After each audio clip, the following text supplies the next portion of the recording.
একজন মহিলা বিবাহ বিচ্ছেদের জন্যে কোর্টে আপিল করেছেন। কোর্টে অ্যাপিয়ার হওয়ার পর ম্যাজিস্ট্রেট তাকে প্রশ্ন করছেন, আপনি কেন বিবাহ বিচ্ছেদ চাইছেন?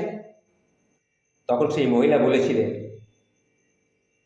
আমি বিবাহ বিচ্ছেদ চাইনি, বিবাহ বিচ্ছেদ চেয়েছে আমার স্বামী। তাই নাকি?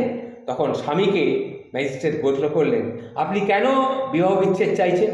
তখন তার স্বামী উত্তর দিয়েছিল, প্রতিদিন আমার স্ত্রী আমাকে পেঁয়াজ কাটতে, রসুনের খোসা ছাড়াতে, বাসন ধুতে এইসব করতে বলে। এসব কাজ আমার করতে আর ভালো লাগে না। তখন ম্যাজিস্ট্রেট বলেছিলেন, আর কাপড় ধুতে বলেন না?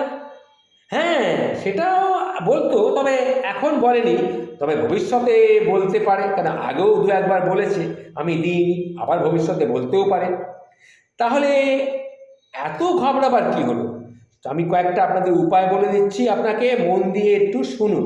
যেমন ধরুন, আপনার স্ত্রী আপনাকে পেঁয়াজ কাটতে বললো, আপনি এক কাজ করুন, পেঁয়াজটা এনে ফ্রিজে রেখে একটু ঠান্ডা করুন, দেখবেন আর আপনার চোখ জ্বালা করবে না।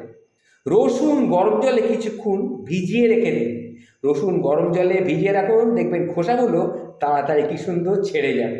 আর বাসনগুলো, আরে বাবা, বাসনগুলো সাবান জলে ডুবিয়ে রেখে দিন, দেখবেন ঝকঝকে কি সুন্দর ধোয়া হয়ে যাবে। আর ভবিষ্যতে যদি কাপড় ধুতে হয়, তবে কাপড়গুলোকে অন্তত আধ ঘন্টা কোনো ভালো ডিটারজেন্টে ভিজিয়ে রাখবেন, পরিশ্রম কম হবে, কাপড়ও দেখবেন ঝকঝকে তকতকে পরিষ্কার হয়ে যাবে। ও তাই নাকি? ম্যাজিস্ট্রেট সাহেব, আপনি যেগুলো বলছেন এগুলো সব ঠিক কথা? হ্যাঁ, আমি নিজে তো প্রত্যক্ষদর্শী, আমি তো নিজেও এগুলো করে থাকি। ও তাই নাকি? আপনি নিজেও বাড়িতে কাপড় কাচেন, বাসনপত্র ধোন, আদা পেঁয়াজ রসুন এসব কেটে দেন, তরকারি করেও আপনি কেটে দেন আপনার স্ত্রীর জন্য? নিশ্চয়ই করি, এতে লজ্জার কি আছে? আরে বাবা, স্বামী স্ত্রী দুজনে মিলেই তো আমরা বাঁচবো, এটাই তো আমাদের সংসার।